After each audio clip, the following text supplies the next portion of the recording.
그들이 지혜가 있어서 이것을 깨닫고 이런 제목으로 신명기 강의를 이어가겠습니다. 우상을 숭배하며 그 지으신 하나님을 멸시하고 거부할 때 하나님께서는 이스라엘을 향해서 자기 백성들에게 질투하시고 분노하시고 그들을 징계하시는 그런 하나님이시라는 사실을 모세 노래를 통해서 분명하게 밝히고 계십니다. 지난주에도 말씀드린 바대로 하나님의 이 같은 성품을 성경이 이렇게 소상히 기록하고 있는 것은 그만큼 자기 백성들에 대한 하나님의 사랑이 깊고 간절하고 열렬하심을 보여주는 그런 증거가 되는 것이죠. 그러니까 영원히 나만을 갈망받고 싶은 것이 사랑이잖아요. 예? 어떤 사람이, 어떤 연인이 당신이 나도 사랑해주고 이 남자도 사랑해주고 저 남자도 사랑해주면 좋겠습니다. 이렇게 말할 여성이 어디 있어요? 당신이 나도 사랑하지만 이 옆에 있는 여자도 사랑해주고 이 여자도 사랑해주고 두루두루 다른 여자들도 사랑해주면 제가 행복하겠습니다. 이렇게 말할 여성이 어디 있습니까?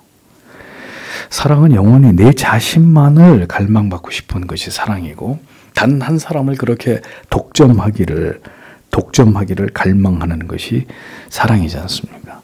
하나님의 이스라엘을 바라보시는 하나님의 사랑이 그러했다는 거죠. 너희가 나만을 사랑해야 된다는 것입니다. 왜? 나도 너희만을 사랑하기 때문에. 하나님의 사랑이 클수록 이스라엘의 그 사랑하시는 백성들의 배반에 대한 하나님의 분노와 질투도 강력하다는 것을 강조해서 말씀하시므로 하나님의 백성들이 결코 하나님을 배반하지 않고 오직 하나님만을 경외하고 사랑하는 자 되기를 바라시는 그 하나님의 마음이 이렇게 진노하시는 대노하시는 하나님의 성품으로 상세하게 묘사하고 있는 것을 우리가 말씀을 통해서 보는 것입니다. 그러니까 하나님의 분노가 크다는 것은 그만큼 이스라엘을 사랑하셨기 때문이다라는 거죠. 사랑하지 않으면 질투하지도 않고 미워하지도 않고 분노하지도 않습니다. 누굴 만나러 다니든 누구하고 뭘 하든 그 뭐 신경 쓰겠어요. 내가 사랑하는 사람이 아닌데.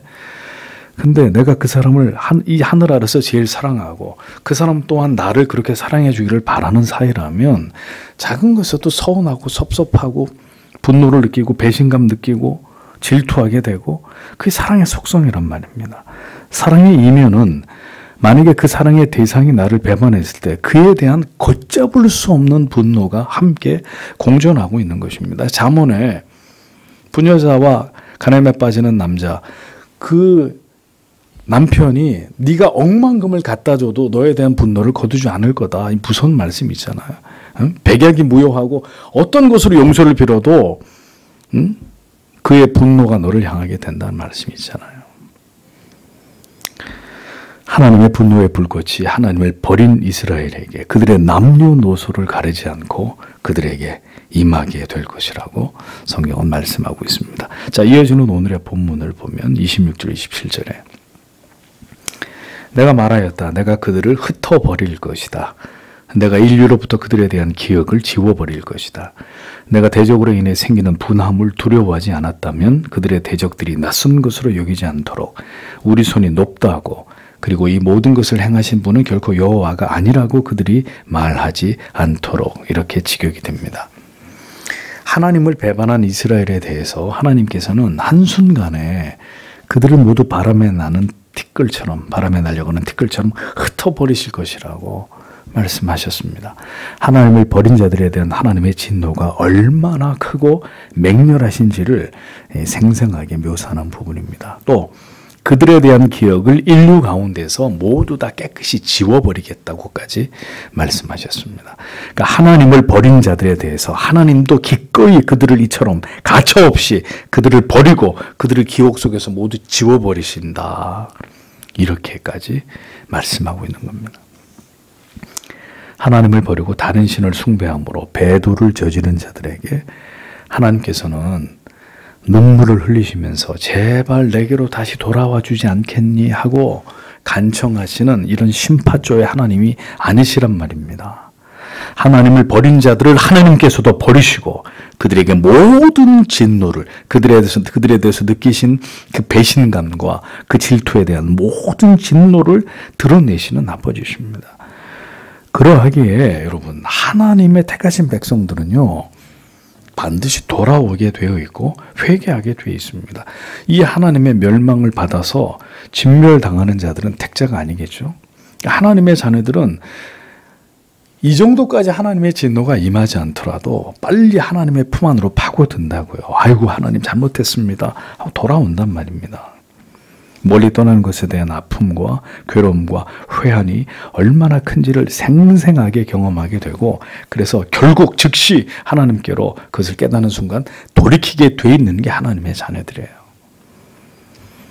그 인애와 자비와 긍휼이 여기심에 대해서 그 하나님의 사랑의 채찍에 맞음으로 다시 돌이키고 또 돌이킨단 말입니다. 돌이키는 사람들이 하나님의 사람들이에요. 하나님의 사람이 아닌 자들은 기어이 그 하나님에 대해서 멸시하고 하나님을 저주하고 원망하면서 영원한 지옥불에 떨어지는 거죠. 하나님의 백성이 아닌 자들은 신자의 자리에 잠시 머물 수는 있어도요, 결국 불신자의 상태로 돌아가게 됩니다. 더 아름다운 세상과 세속의 가치들을 쫓아서 결국 신앙을 버리는 길로 행하게 돼 있어요. 잠시 믿는 듯하고 교회 열심히 다니는 듯한데 오래 가지 않아요. 그 자기의 믿음의 대상이 시간이 지날수록 불분명해지는데 어떻게 계속 교회에 나오겠어요? 더 확실한 황금이 있고 쾌락이 있고 명예가 있는 인기가 있는 세상으로 가는 거죠. 세상으로 자기가 원래 있어야 될 대로 돌아가는 것입니다. 자기 영혼에 대한 진지한 고뇌나 하나님을 알고자 하는 마음을 자기 안에 지속시킬 수 없어요. 하나님의 사람이 아닌 사람은. 하나님을 찾지 않는 온갖 이유를 궤변처럼 자기 안에 가지고 살아가면서 하나님을 찾지 않을 수밖에 없는 이유가 아니라 하나님을 결코 믿을 수 없는 이유들을 고집스럽게 자기 안에서 붙들고 있으면서 하나님을 간절히 바라지 않는 자기의 삶을 합리화하면서 살아간단 말입니다. 진리를 향한 반감과 무관심, 조금도 하나님께로 가까이 나아가기를 원치 않는 자신의 신앙의 성장에 대해서 죽음 같은 무관심으로 일관하면서 어떤 의지도 선한 결심도 변화도 찾아볼 수 없는 그 상태가 지루하게 지속된단 말이죠. 그리고 그렇게 살아가는 결과는 결국 하나님의 진노하심으로 멸망을 당하게 되는 것입니다. 하나님의 진노하심이 그 백성들에게 나타나 그들이 완전히 진멸되기까지 하나님께서는 그 진노를 드러내기를 원하시지만 하나님께서 이스라엘 백성들에게 그렇게 하지 않으시는 이유를 이어서 말씀하고 있습니다. 무슨 이유 때문이죠? 하나님의 우려 때문입니다. 어떤 우려요? 이스라엘의 대적들이 이스라엘을 멸망시키는 것은 분명 하나님의 심판입니다. 하나님의 진노하심의 채찍으로 악한 나라들이 도구로 쓰임받는 것일 뿐인데 이렇게 이스라엘이 멸망당하는 걸 보면서 근데 그 이방 나라들이 이것을 마치 자기들의 수단처럼 자기들이 가진 힘과 용맹 때문에 이스라엘이라는 나라를 멸망시킨 것처럼 오해하게 되고 그래서 이스라엘이라는 나라를 멸시하게 되고 여호와 하나님까지 그들이 비웃게 될 것을 하나님이 염려하고 계셨던 거예요.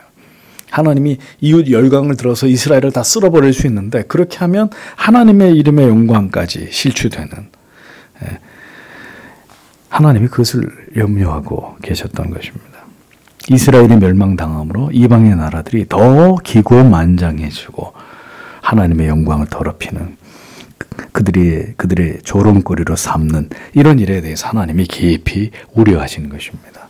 그러하기에 하나님께서는 이스라엘을 심판하시지만 하나님의 영광이 훼손당하는 것을 원치 않으시기에 이스라엘을 완전히 파멸시키지는 않으실 것이다. 이렇게 말씀하고 계시는 것입니다. 성도도 마찬가지입니다.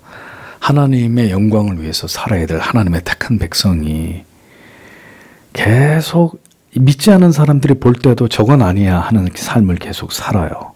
그럼 어떻게 해요? 하나님이 계속 그를 두드려서 수없이 많은 날 동안 깨닫게 하고 돌이키게 만들어요. 그런데 끝까지 돌이키지 않아요. 그리고도 그가 택자예요. 그럼 어떤 일이 벌어지겠어요? 데려가시는 거예요. 하나님이. 데려가신다고요. 왜냐하면 하나님의 자기 백성이 세상에서 그런 꼴을 당하고 그로 인해서 하나님의 이름이 세상 사람들에게 조롱거리가 되는 것 하나님이 원치 않으시거든요. 그러니까 결국은 돌이키게 하든지 최악의 경우라면 그냥 하나님이 조기 소환을 명하신단 말입니다. 여러분, 한국 교회와 성도가 이대로 무너질까요? 그래서 불신자들로 하여금 야, 우리가 교회보다 홀라. 그 뭐 예수 믿는다는 것들 그들보다 우리가 훨씬 낫다. 교회를 다닌다고 하면서 온갖 추악한 삶을 살아가는 예수쟁이들보다, 목사들보다 우리가 훨씬 낫다. 여기까지 가면 어떻게 되겠어요? 어떻게 되겠습니까? 그러니 더 나아가서 이제 기독교가 믿는 하나님까지 멸시하는 일들이 일어나게 되면 하나님이 이제 그것을 우려하시는 거예요. 내 백성이 타락하고 음란하고 내 백성이 악을 저지르고 강팍해져가지고 이제 세상이 볼 때도 세상이 우리가 너희보다 낫다 할 지경까지 이렇게 가게 되면 교회와 성도들을 우습게 여길 뿐만 아니라 하나님의 이름까지 그들에게 조롱을 당하는 이런 일이 벌어지겠죠. 그래서 하나님이 어떻게 하십니까? 이 땅에 깨어 있어야 될 거룩한 교회들은 반드시 하나님이 깨어 있게 하시는 거예요. 교회가 다 그러냐? 그렇지 않다. 그렇지 않은 교회들도 있다. 그렇지 않은 성도들도 있다. 하나님이 그것을 증거하기 위해서 많은 교회들이 타락할지라도 그 가운데 하나님의 진리의 말씀을 붙들고 그 바른 길을 가려고 하는 교회들을 하나님이 보존하시고 유지시켜 놓는다. 그런 교회, 성도, 그런 설교자들 남겨놓으신다고요. 하나님의 자기의 영광을 위해서. 하나님의 영광을 구원받지 못한 자들이 더럽히는 것을 하나님이 언제까지나 지켜보기만 하지 않으시고 다시 교회의 영적인 각성과 부흥을 통해서 영적인 교회의 위상을 높이고 성도의 거룩한 지위를 다시 회복시켜 주실 것을 그래서 성도는 기도해야 되는 것입니다. 하나님, 교회가 저들의 조롱거리가 되지 않게 해주십시오.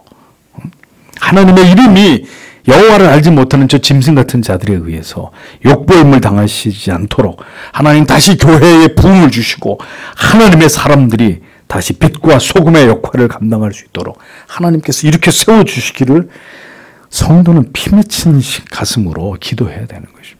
그런 날을 우리에게 다시 주시기를. 우리를 위함이 아니라 하나님의 이름의 영광을 위해서 다시 이 땅의 교회들을, 성도들을, 설교자들을 성령의 불로 정결케 하시고 어두운 밤하늘에 불꽃처럼 활활 불기둥이 돼서 타오르게, 그래서 시대의 어둠을 밝히는 도구들로 하나님 다시 한번 하나님의 거룩한 백성들을, 교회들을 사용해 주시기를 마음을 다해서 기도해야 된다는 것입니다. 마지막 때가 될수록 성도 여러분 보세요 한번. 사람들은 점점 기독교를, 교회를, 기독교인들을 혐오하고 멸시하고 우습게 여깁니다. 그 같은 그들의 악한 마음들이 대중문화 속에서도 홍수처럼 쏟아지고 있잖아요. 교회를 비웃고 조롱하는 이런 어떤 영화, 드라마, 뭐 음악, 온통 세상이 기독교를, 예수를, 악의 예수를, 하나님의 존재를 조롱하고 비웃고 있잖아요. 물론 도덕적으로 윤리적으로 믿지 않은 자들에게 교회가, 성도가 모범이 되지 못한 심각한 도덕적 해이의 문제나 여전히 절대 다수가 추구하는 현세 기복주의 같은 이런 왜곡된 미신적인 신앙의 모습이 오늘 이렇게 교회를 세상 사람들로 하여금 멸시하게 만든 근본적인 원인 가운데 하나인 것은 사실입니다. 그러나 그 이유보다 더 근본적으로 우리가 믿는 이 기독교의 진리 자체가 하나님의 말씀의 그 법이 인간 스스로를 우상화하려는 시대의 정신에 반하며 방종으로 치우치는 모든 인간들이 추구하는 그 사악한 제도와 법에 대해서 하나님의 말씀이 끊임없이 구속하고 그 제재를 가하기 때문이에요. 하나님의 진리의 말씀이 서슬퍼렇게 사람들의 양심을 공격하면서 죄입니다. 그거 죄. 인간은 그 길로 가면 안 되는 겁니다. 그것은 인간답기를 포기하는 짐승 같은 삶입니다. 하나님의 말씀이, 진리의 양심이 인간들의 마음을 저격한단 말입니다. 그러니까 듣기 싫은 거예요. 교회에서 흘러나오는 모든 메시지들이 저들을 불편하게 만든단 말입니다. 그렇게 기독교의 진리보다 인간이 추구하는 행복과 그 정신을 더 숭배하려고 하는 이 세상이 그렇게 득세하지 않기 위해서라도 부디 하나님께서 진리를 보존해 주시고 그 가치를 지키고자 하는 거룩한 교회들과 성도들을 보호해 주시기를 어떻게 해야 돼요? 기도해야 된단 말입니다. 이 시대를 살고 있는 크리스천들이. 저들이 하나님과 하나님의 법을 멸시하지 못하도록 하나님의 능력과 영광이 계속해서 이 땅의 교회들 위해 머물기를 소원합니다. 이런 기도가 우리에게 필요한 것입니다. 이것이 이 시대의 타락한 교회를 바라보시며 진노하심 가운데서라도 하나님께서 택하신 백성들에게 긍휼을 베풀어 주시기를 우리가 간절히 기도해야 되는 중요한 이유가 되는 것입니다. 28절에서 30절을 보십시오. 왜냐하면 그들은 분별이 없는 민족이며 그들 안에 이해하는 것이 없기 때문이다.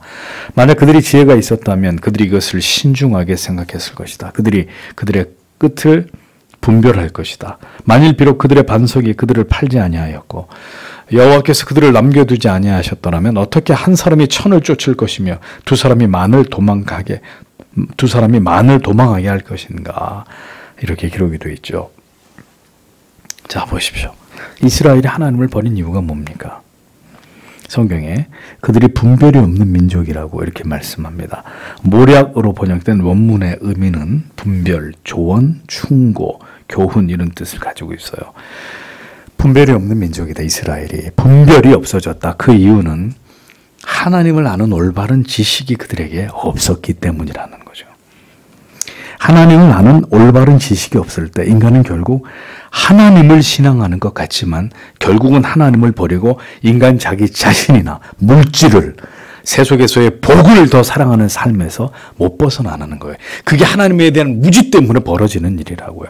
교회를 아무리 오래 다녀도 하나님에 대해서 제대로 알지 못하면 자기를 위해서 예수 믿는 자들이 되는 거예요. 복을 위해서 예수 믿고 엉터리들이 된단 말입니다. 하나님에 대한 무지에서 모든 저급한 신앙의 행태들이 비롯되는 것입니다. 하나님에 대해서 인간이 믿고 싶은 대로만 믿고자 할 때 그 모든 것은 하나님을 떠난 그릇된 우상 숭배와 같은 명백한 죄가 될 뿐입니다. 이스라엘은 어떻게 했어요? 하나님에 대해서 무지했어요. 그도 그럴 것이 그들이 하나님을 찾은 게 아니라 하나님이 그들에게 찾아오셔서 너희가 내 백성이라고 말씀하시고 하나님에 대해서 그들에게 알리려고 했기 때문에 이스라엘은 그 하나님에 대해서 무지했고 알려고 하지도 않았단 말입니다. 그토록 모세를 통해서 계명과 율례와 법도를 가르쳐 주셨고 그 안에 담겨진 하나님의 성품과 속성을 말씀해 주셨어도 그들은 하나님을 그릇되게 예배했고 급기야 우상을 숭배하고 자기 자신들을 위한 쾌락적인 삶에 깊이 빠져들었습니다. 그 모든 이유가 뭐라고요? 하나님에 대한 무지와 무관심 때문이었다.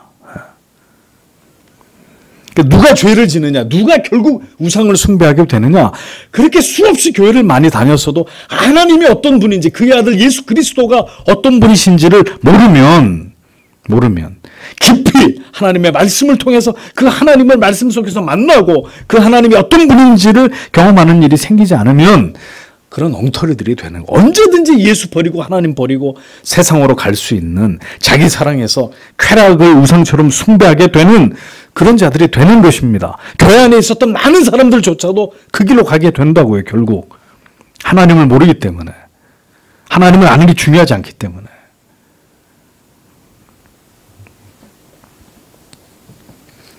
어느 시대의 신앙도 이와 결코 다르지 않았습니다.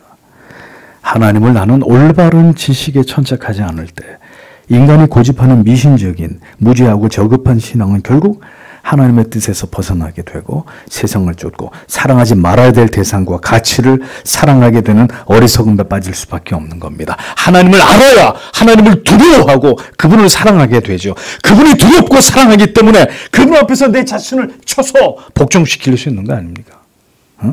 그 하나님의 뜻에 순종하는 게 가능해지잖아요. 두렵고 그 하나님의 사랑이 너무나 크기 때문에. 근데 하나님을 몰라. 교회 다니는 목적이 내가 잘 되는 거야. 그런 사람이 하나님이 기뻐하는 삶을 살 수 있을까요? 자기를 쳐서 복종시키는 겸손한 삶을 살 수 있을까요? 결정적인 순간에 자기 이익, 나 나를 향한 사랑 못 버리는 거예요. 그러니 하나님 사랑하는 것 같아도 가짜라고요. 어떤 순간에 그게 딱 드러난단 말입니다. 하나님 앞에 순종하지 않고 나를 더 걱정하고 나를 더 생각하나, 내 앞길을, 내 미래를 더 염려하나 드러난다. 우리의 믿음이 어떤 가운데서도 다 드러나게 돼 있습니다. 어떤 상황 앞에서. 그럴 때 우리 신자는 깨달아야 되는 거죠. 아하, 내가 하나님을 사랑한다고 말로만 했었고 실제로는 하나님을 사랑하지 않는구나. 이게 나구나. 이게 나의 모습이구나. 하나님을 두려워한다고 생각했는데 결국 내가 돈을 더 두려워하는구나. 사람을 더, 세상을 더 두려워하고 있구나. 깨닫는 거예요, 우리가. 하나님의 사람들은. 하나님을 올바로, 하나님을 아는 올바른 지식에 점점 더 깊이 뿌리내리지 않으면 결국 인간이 자기가 고집하는 신앙으로 치우치게 돼요. 응? 그러면 자기가 우상이 되든지 돈이 우상이 되든지 뭐든지 이제 우상을 만들게 되는 아주 그 자연스러운 모습이고, 그런 것들이 우리의 삶 가운데 나타나게 되는 것이죠. 신앙 안에 세속에 많은 것들이 섞여 들어가서 예수를 믿으면서도 그릇된 인간과 물질 중심의 사상과 철학과 이념에 사로잡히게 되는 두려운 일들이 일어나게 되는 것입니다. 그러니까 성경에서 말씀하는 그들, 여기서 말하는 그들이란 이스라엘을 가리켜요. 그들이 지혜가 있었더라면 자기들이 지금 어떤 길로 행하고 있는지를 깨달았을 것이고 그들이 자기들의 종말을 생각할 수 있었을 것이다. 이렇게 말씀하고 있습니다.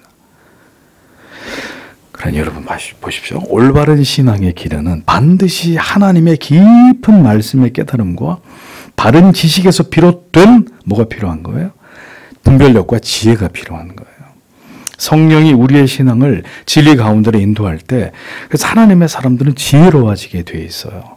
분별하게 돼 있어요. 어떤 게 선인과 악인지, 어떤 게 하나님의 뜻이고 사람의 생각인지 점점 더 지혜로워진다고요.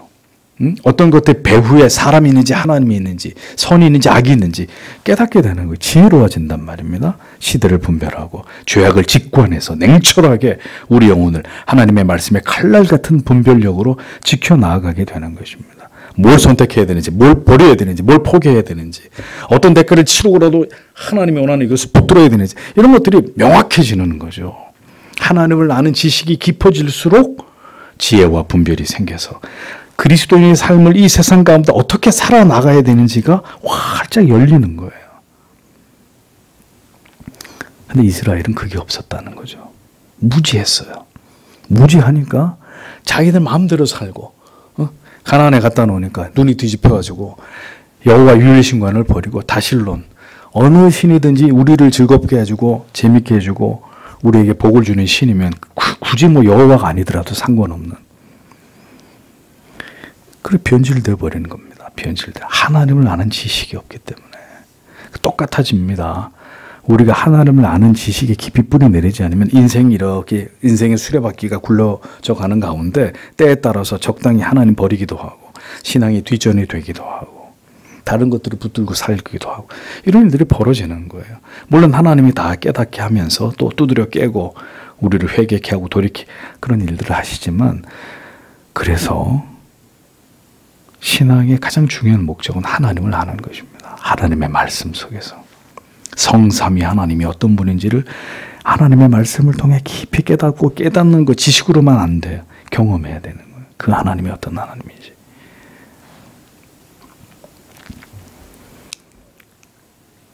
올바른 신앙의 길은 반드시 하나님의 깊은 말씀의 깨달음과 바른 지식에서 비롯된 지혜가 필요합니다. 성령이 우리의 신앙을 진리 가운데로 인도할 때 하나님의 사람들은 반드시 지혜로워집니다. 진리 안에서 하나님을 아는 참된 지식과 지혜에 도달한 사람만이 그래서 신앙의 연륜이 더해갈수록 모든 것들을 통달하게 됩니다. 통달하게 된다. 무엇이 바른 믿음인지, 어떤 삶이 진정으로 하나님께서 성도에게 바라시는 삶인지, 어떤 길로 행해야 그 끝이 지극히 찬란히 빛나는 영광스러운 마지막이 될지, 무엇이 진정으로 하나님이 원하시는 뜻인지 하나님께로부터, 진리로부터, 교회로부터 올바로 배우고 알아가게 되고, 그렇게 지식과 지혜로 영혼이 무장되어 갈 때 어리석은 멸망의 길로 행하지 않을 수 있는 그런 하나님의 사람들이 되어져 가는 것입니다. 스스로 그리스도인이라고 여기는 많은 사람들이 그러나 실상은 지금도 길이 아닌 길로 고집스럽게 가고 있습니다. 하나님과 하나님의 말씀을 알아가는 일에는 지극히 무관심하면서 그저 이 세상에서 어떻게 살 것인가 이 문제에만 혈안이 되어서 매달리고 그것 때문에 걱정하고 근심하면서 그렇게 살아간다고요. 신자라고 이름하면서도. 세상과 신앙 사이에 양다리 걸쳐놓고 하나님과 자기 자신을 때때로 기만하면서 인생을 살아가는 거예요. 부디 깨닫고 돌이키지 못한다면, 지혜가 있어 모든 것을 분별할 수 있는 믿음이 생겨나지 않는다면 결국 황망한 인생의 마지막을 맞이하게 될 수밖에 없는 것입니다. 많은 시간들을 세상에 허비하고 회한을 남기면서 그렇게 인생의 많은 시간들을 허비하게 되는, 피할 수 없는 그런 일들이 일어나는 것입니다. 분별도 지식도 지혜도 없는 그런 삶을 신자가 살아가서는 안 됩니다. 왜? 그것은 성도의 삶이 아니기 때문에 하나님 안에서, 참된 진리 안에서 지식과 지혜와 분별력을 가지고 세상을 살아가는 자들이 되십시오. 그것이 하나님의 자녀들이 이 세상을 살아가는 길입니다.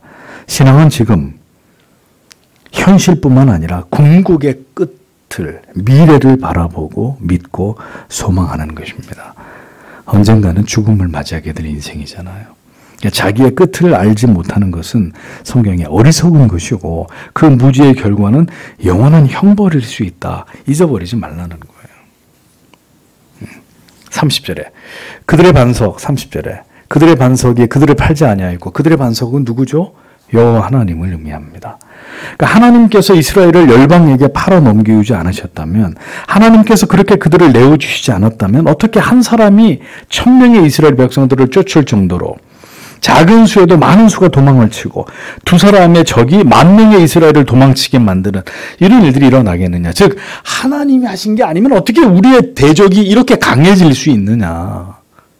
하나님이 이스라엘을 버리지 않으셨다면 어떻게 포악하고 강력한 악한 민족이 이스라엘을 닭쫓듯이 쫓아서 그들을 이렇게 괴롭히고 고통당하게 하고 멸망의 늪으로 몰아넣는 이런 일들이 일어날 수 있겠느냐. 그러니까 하나님이 하시는 것이다, 그 얘기입니다.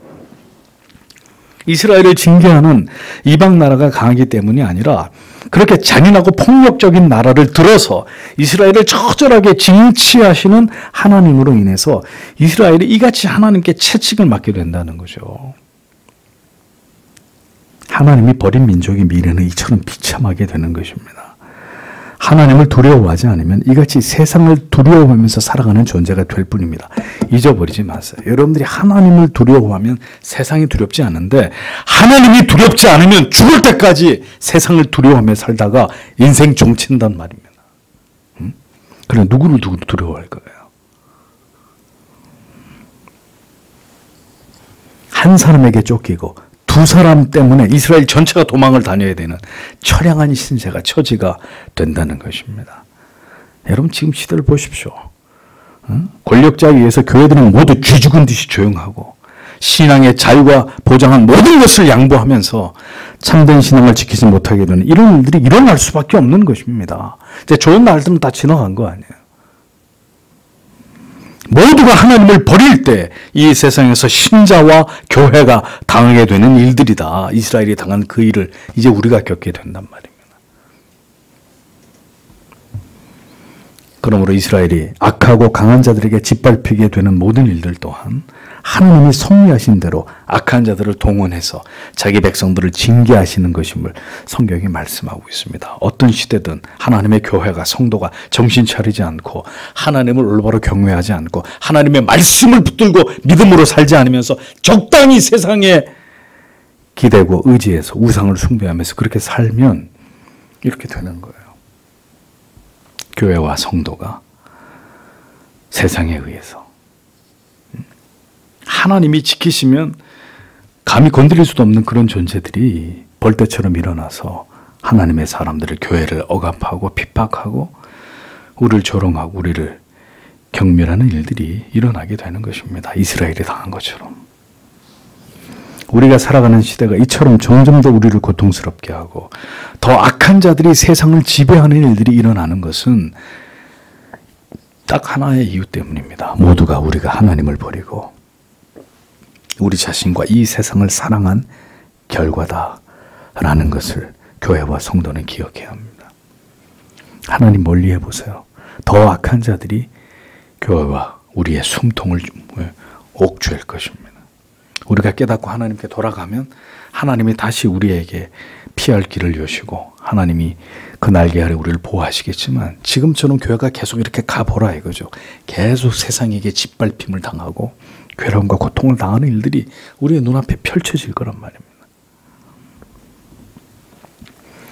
진리를 버리고 우리 자신을 숭배하고 내 자신의 쾌락과 안위와 만족만을 위해 살아온 그 모든 날들이 교회가 오늘까지 걸어온 하나님을 떠난 그 모든 거짓된 신앙의 길이 이 같은 재앙을 우리에게 불러온 것이다. 깨달아야 합니다. 누굴 욕할 때가 아니고요. 교회가 정신을 차리고 우리에게 왜 이런 어두운 날들이 우리에게 찾아오고 있는지를 깨달아야 한다고요. 부디. 우리는 이러한 고난의 상황 속에서 철저하게 우리 자신을 돌아보아서 우리가 진정으로 하나님을 사랑하고 교회와 성도를 그리고 예배를 하나님의 말씀과 기도를 사랑했는지를 돌이켜보아야 하는 것입니다. 우리의 삶이 그 방만하고 게으르고 자기를 향한 사랑과 쾌락을 추구하면서 그것을 즐거워함으로 하나님을 멀리한 것이 모두 회개해야 될 죄가 아닌지를 철저하게 돌이켜보셔야 합니다. 그렇게 하지 않으면 더 어려운 날들이 온단 말이에요. 더 어려운 날들이. 보십시오. 악인들이 도처에서 일어나고 있습니다. 그들이 득세하고 있습니다. 죄악이 창궐한 데는 그만한 이유가 있단 말이에요. 그만한 이유가. 의인들이 빠르게 우리 주위에서 사라지고 있고 영적인 스승들을 찾아보기 어려운 흑암의 시대를 우리가 맞이하게 된 것이 여러분 우연이라고 여기십니까? 어디에 가서도 물을 곳이 없어요. 물을 곳이. 교회가 어떤 방향으로 나아가야 됩니까? 우리가 이런 시대에 어떤 믿음을 가지고 하나님 앞에 살아가야 합니까? 물을 곳이 없는 이 참담한 현실이 여러분 아무렇지도 않으십니까? 재앙이란 말이에요. 재앙. 하나님께서 악과 악인을 들어서 하나님의 백성들을 교회를 심판하시는 것입니다. 이스라엘을 징계하시기 위해서 하나님이 악한 나라와 포악한 민족들을 도구로 사용하셨다면 지금도 악한 권력자들에 의해서 성도와 교회가 핍박을 당하게 되고 고통과 불이익을 받게 되는 일들은 언제든 재현될 수 있는 일들이라는 것을 성경의 역사가 우리에게 분명하게 교훈하고 있지 않습니까? 우리는 반드시 돌이켜야 합니다. 다시 하나님을 간절히 찾으며 성경의 진리로 돌아가기 위해서 뼈를 깎는 아픔을 각오하고 하나님께서 다시 우리를 회개케 하심으로 하나님을 간절히 찾고 하나님만을 경외하는 백성 되게 해 주시기를 성도 여러분 하나님 앞에 기도하셔야 될 때입니다. 우리가 살아가고 있는 이 시대를 한번 보십시오. 제발 성도 여러분 분별력이 필요한 때입니다. 이 시대를 살아낼 수 있는 모든 지식과 지혜를 우리는 부지런히 성경의 진리 안에서 건져 올려야 합니다. 부디 부질없는 여러분의 마음을 빼앗는 세상의 모든 것들을 새해에는 멀리하고 내려놓기를 바랍니다. 다시 우리의 영혼을 하나님의 말씀으로 채우고 기도에 깊이 뿌리 내리고 어두워져가는 세상 속에서 오직 여호와 하나님만을 바라고 의지하며 우리의 신앙을 곧게 지키고 주님의 교회를 통해서 더 선명한 복음이 이 시대 가운데 선포되도록 성도 여러분 오늘도 간절히 기도하는 밤이 되시기를 바랍니다. 주께서 우리 모두를 붙들어 주시고 내년에는 올해보다 더 하나님을 가까이 할 수 있는 마음을 주시기를 소원합니다. 그것을 위해 기도하고 그렇게 내년에도 하나님만을 바라고 의지하며 모든 어두운 날들을 지나갈 수 있는 그 믿음을 하나님 우리에게 주시옵소서. 이 밤에도 간절히 하나님 앞에 기도하고 돌아가시는 여러분들이 되시기를 바랍니다. 기도하겠습니다.